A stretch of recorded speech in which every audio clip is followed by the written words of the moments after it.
Hola, bienvenido al audiolibro de la historia de la redención.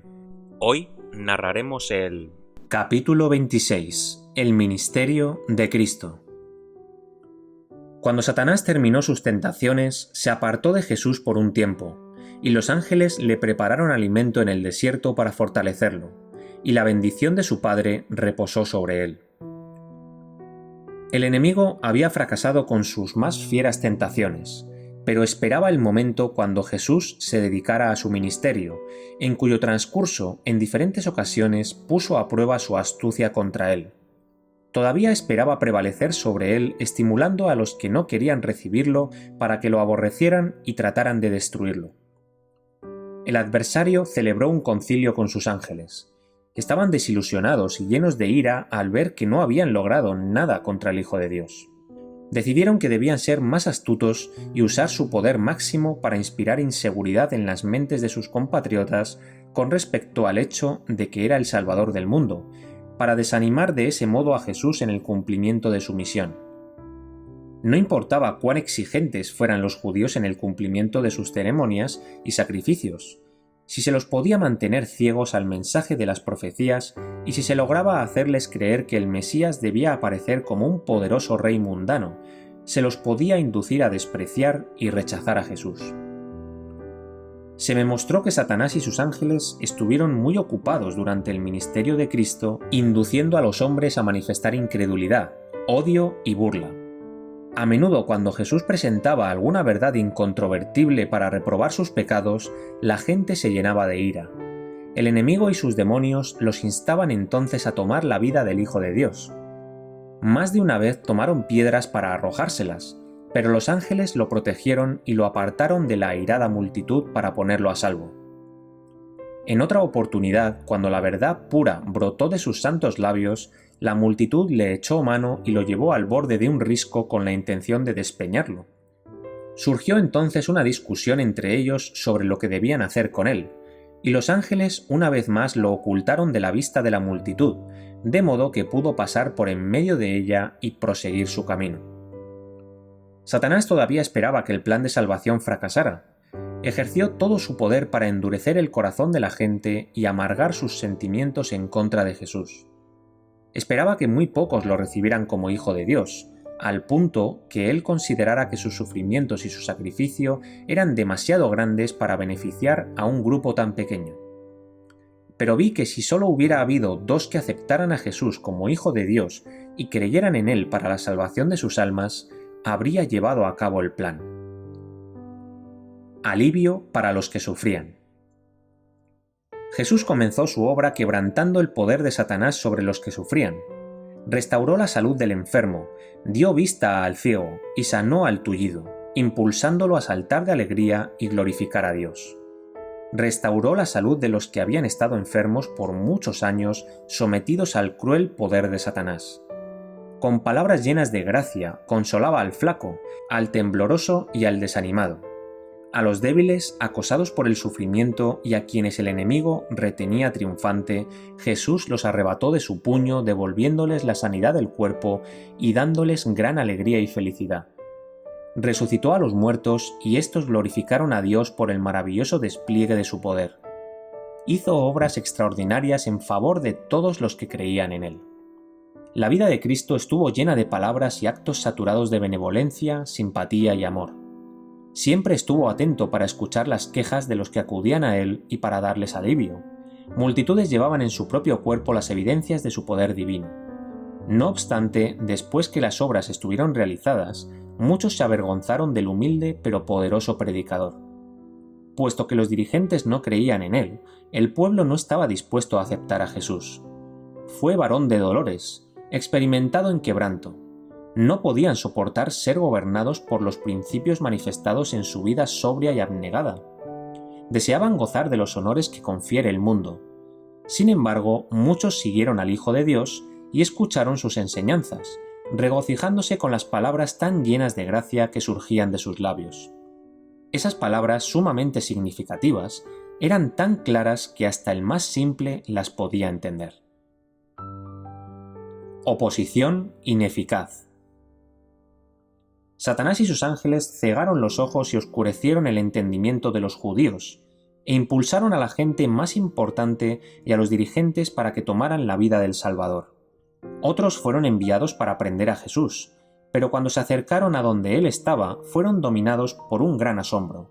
Lo vieron lleno de simpatía y compasión al verificar las desgracias del género humano. Lo escucharon dirigir palabras de ánimo, con amor y ternura, al débil y al afligido. También lo oyeron reprender con voz autoritaria el poder de Satanás y liberar a sus cautivos. Escucharon las expresiones llenas de sabiduría que procedían de sus labios, y se sintieron cautivados. No pudieron ponerle las manos encima. Regresaron sin Jesús ante los sacerdotes y ancianos. Cuando se les preguntó ¿por qué no le habéis traído?, relataron lo que habían visto de sus milagros, de las santas palabras llenas de sabiduría, amor y entendimiento que habían escuchado, y terminaron diciendo: «Nunca habló hombre alguno como este hombre». Los principales sacerdotes los acusaron de estar engañados, y algunos de los dignatarios se avergonzaron de que no lo hubieran prendido. Los sacerdotes preguntaron burlonamente si alguno de los dirigentes había creído en él. Vi que muchos de los magistrados y ancianos creían en Jesús, pero Satanás impedía que lo reconocieran. Temían más el reproche de la gente que a Dios. Hasta entonces, la astucia y el odio de Satanás no habían logrado desbaratar el plan de salvación. Se acercaba el momento cuando debía cumplirse el propósito por el cual Jesús viniera a este mundo. El enemigo y sus ángeles se consultaron y decidieron inspirar a la propia nación a la cual pertenecía Cristo para reclamar ansiosamente su sangre y acumular sobre él crueldad y escarnio. Esperaban que Jesús no soportara semejante trato y no conservara su humildad y mansedumbre. Mientras Satanás trazaba sus planes, Jesús revelaba cuidadosamente a sus discípulos los sufrimientos por los cuales tendría que pasar, cómo sería crucificado y cómo se levantaría de nuevo al tercer día.